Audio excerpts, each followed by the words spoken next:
You don't want to reply, but the first thought is, are they going to think I'm rude? When you stop being available to everyone, your relationships change. The bigger change is that you stop beating yourself up after you say no. You don't really want to go, but you come up with 3 different reasons for saying no. Someone asks you for something, and before you've even thought about it, you've already said, sure.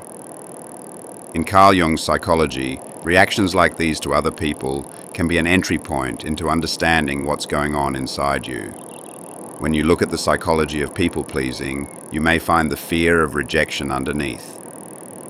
So the next time someone asks you for something, just pause before you answer.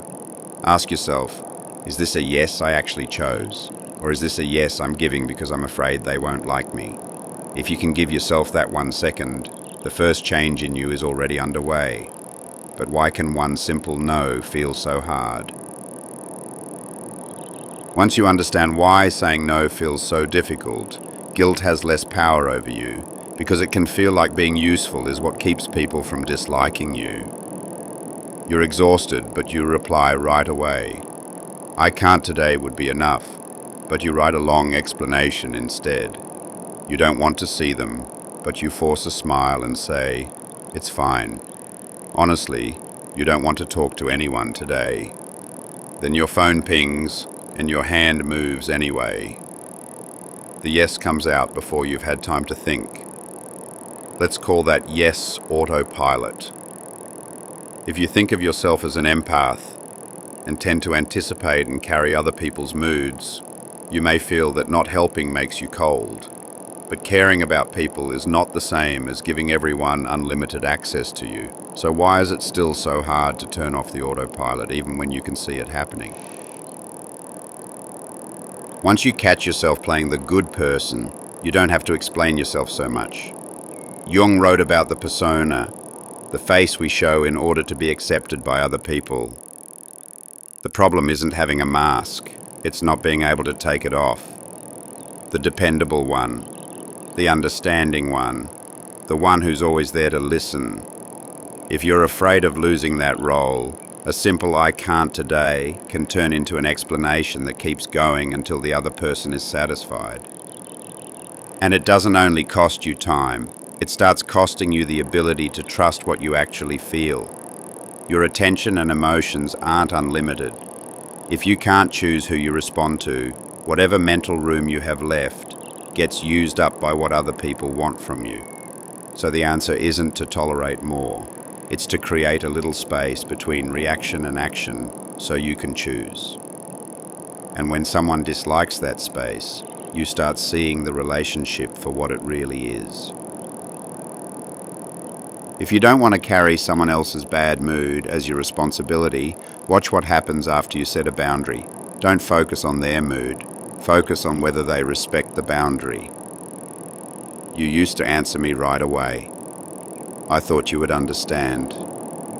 You've changed. If those words make you panic, explain yourself, apologize, and step right back into your old role. They don't need to force you to do anything. Guilt alone can pull the same old yes out of you. You don't need to label everyone a manipulator. Watch the behavior instead. When you say no, do they talk it through with you? Or do they try to make you feel guilty until you take your no back? So how do you stop that pattern without turning into a cold person? There are 3 things to do if you want to stop being the person who's always available. You can use them the next time someone asks you for something. Pause. Choose. Keep your answer short. When the notification comes in, don't answer right away. Take 1 breath. Not today. I can't decide right now. I'll get back to you later. If that's all you need to say, stop there. The point isn't to delay your reply, just to delay it. It's to check how you actually feel before you answer. The value of silence isn't that it lets you control someone else. It's that the other person's reaction no longer gets to choose your answer for you. At first, you'll probably feel guilty. You may want to check your phone again and think, did that sound rude? If you panic and add another explanation or apology, you're back in the old pattern. But there's another deeper reason for that guilt. Once you understand this last part, you won't have to keep blaming yourself after you say no. What exhausted you wasn't only that other people kept coming in. Part of the reason may be that you kept the door open yourself because you didn't want to be disliked. If I'm always there for them, maybe they won't reject me.